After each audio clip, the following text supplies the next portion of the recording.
The winners of the 2021 Nobel Peace Prize have just been announced in Oslo. The award was given to two journalists, Maria Ressa from the Philippines and Dmitry Muratov from Russia. The Nobel Committee cited their efforts to safeguard freedom of expression in their respective countries. Ressa founded the investigative journalism website Rappler and has focused much of her work on Philippine President Rodrigo Duterte's controversial and violent war on drugs. Muratov was one of the founders of Russia's independent newspaper Novaya Gazeta, which has a fundamentally critical attitude towards power, the committee said, and has been its editor-in-chief since 1995. The Norwegian Nobel Committee has decided to award the Nobel Peace Prize for 2021 to Maria Ressa and Dmitry Muratov for their efforts to safeguard freedom of expression, which is a precondition for democracy and lasting peace. Ms. Ressa and Mr. Muratov are receiving the Peace Prize for their courageous fight for freedom of expression in the Philippines and in Russia. Speaking by telephone right after the announcement, Maria Ressa said she was in shock and explained what impact the prize will have on her and her team. It means we keep doing what we do, right? This is added energy, added focus. I mean, the biggest problem that we have is that so much happens in darkness. And I think what we've always tried to do is to continue doing journalism, accountability journalism, investigations that will hold power to account. It's just become far more difficult with the advent of technology and social media and the way social media has allowed budding authoritarians and dictators to exploit their algorithms and take power and crumble democracies from within. So, I mean, thank you so much for recognizing what effort it takes to do the job of a journalist today. Well, for more, I'm joined in the studio by DW's political correspondent Simon Young. Simon, thanks for coming in. Firstly, let's start with, tell us a little bit more about Maria Ressa and who she is and Rappler in particular. Yeah, the Filipino journalist Maria Ressa, she's really been a leader of media scrutiny of President Duterte in particular and his regime. She's been in a sort of a battle with him, really. Maria Ressa criticises President Duterte as an authoritarian who's undermined democracy in that country, and she says that the country's become a dictatorship disguised as a democracy. So she's been pursuing his career since before he became president. Back in 2015, she interviewed Duterte, and it was in that interview, for instance, that he revealed that he personally had killed 3 people, and that's been one of the hallmarks of his campaign against drugs in the Philippines, which she says has gone way too far and, as I say, is undermining democracy. Her platform, this online magazine Rappler, is a special media product because it's is run by women, and it's been repeatedly in conflict with the Duterte regime. There's been more than a dozen prosecutions against Rappler and its journalists since 2017, and Maria Ressa herself has been prosecuted over a text that appeared on that online site, which was an expose of corruption by a senior judge in the Philippines. So it just shows you across a whole range of levels and different stories, and for many years, Maria Ressa has been sort of leading the fight to bring the leaders of her country to account. All right, now in a moment we're going to cross to Russia and speak further on Dmitry Muratov, so I won't ask you about him right now. But what message do you think the Nobel Academy are trying to send with these awards that they've handed out today? Well, as was said in the citation, what they are intending to do is to underscore the basic human rights, to in particular the freedom of expression and the freedom of the media, and they say that their logic is that those freedoms are essential to preserving and promoting international peace, dialogue between nations and within nations, of course, to bring stability. And so they hope that by putting the spotlight on these two leading opponents, it has to be said, media representatives who stand up to authoritarian regimes in the Philippines and in Russia, they hope to bolster not just the media in those countries, but I think in other places around the world where conditions are difficult for journalists. Indeed. All right, Simon Young, thank you very much. And we can speak now to Emily Sherwin. She's our correspondent in Moscow. Emily, thanks for joining us. Tell us a bit more about the newspaper Novaya Gazeta and its editor-in-chief and Nobel Peace Prize winner Dmitry Muratov. Well, Dmitry Muratov is one of the founding members of Novaya Gazeta, and he's actually been its editor-in-chief as well for over 20 years. And I think an important figure in standing up to the government here, or rather criticizing it through journalism and also standing up for freedom of speech here in Russia. Now, Novaya Gazeta itself is somewhat of an institution in the country.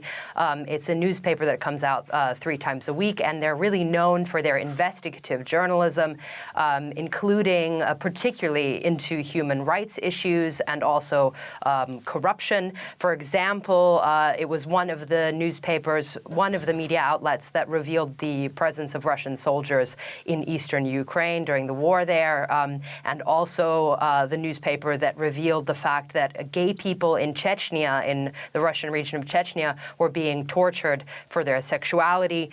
Muratov and the other journalists at Novaya Gazeta have been really uncompromising over the years in upholding their values and continuing their investigative work despite the increasing difficulties.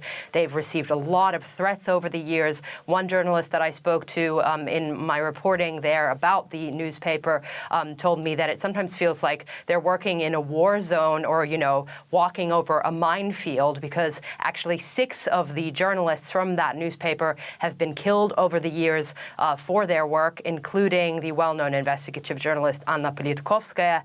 Actually, it was the 15th anniversary of her murder yesterday, and we went to speak to some of her colleagues at the newspaper.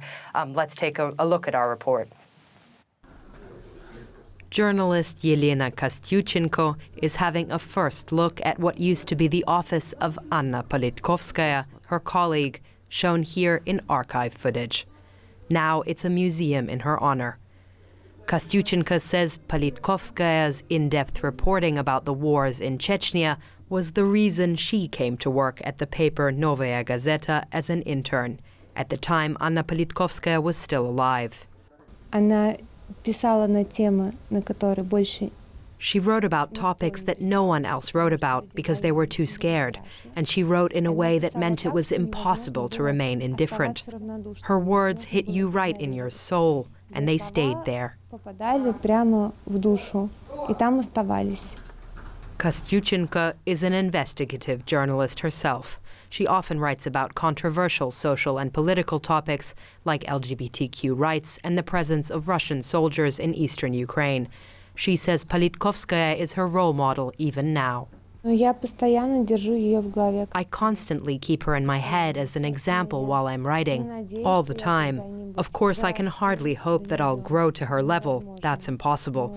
But it's as if she lights my way. Novaya Gazeta is one of the few remaining critical media outlets in Russia. Over the years, 6 of the newspaper's journalists were killed for their work, including Anna Politkovskaya. Many in the team still remember her huge dedication.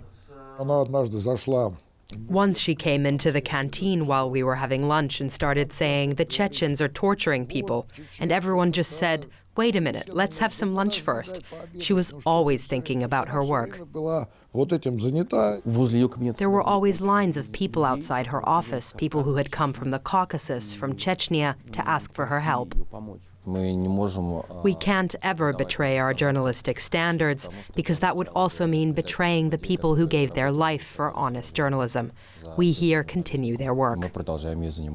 Anna Politkovskaya was renowned for her reporting about Russia's wars in Chechnya and her fierce criticism of the Kremlin's policies. On October 7, 2006, she was shot 4 times at her Moscow apartment. Those who carried out the killing were later sentenced in court, but those who ordered it were never held accountable. 15 years after the murder of Anna Politkovskaya, pressure on independent journalists here in Russia has been rising. In recent months, media outlets and journalists critical of the Kremlin have faced police searches and criminal cases, and many have been declared foreign agents. The foreign agent label shows that the Russian government sees journalists as enemies, Yelena Kostyuchenko feels.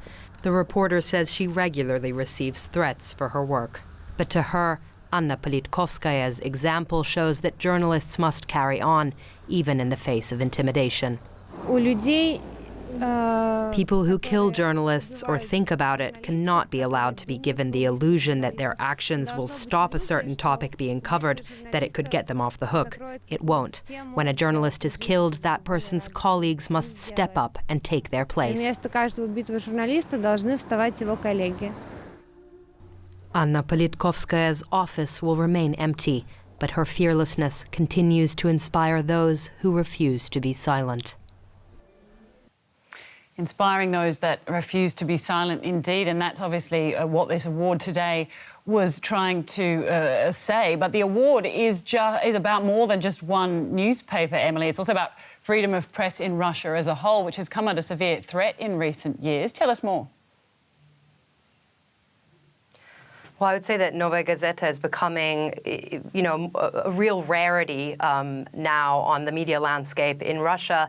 There has been increasing pressure on independent journalists, over the last few years. But I would say this last year in particular, the pressure has really been upped. We've seen a whole list of media outlets that are critical of the Kremlin being declared to be so-called foreign agents, which means that they face, not only this stigma that comes with that label, but also a huge administrative burden, which can, mean problems with financing and so on. Some media outlets have even had to close, and also individual journalists have been declared foreign agents as well. Some of the people that I spoke to about that have told me that it really makes them feel like they are enemies in their own country. And even in recent months, there's been a hashtag that's been trending, which is "journalism is not a crime." Several independent journalists have had to leave the country. There have been criminal cases against them, police searches, and so on. So I think this is a really important signal right now for journalists here in Russia to keep doing what they are doing, from the international community. Indeed, an important signal. All right, Emily, thank you very much. DW's Emily Sherwin in Moscow.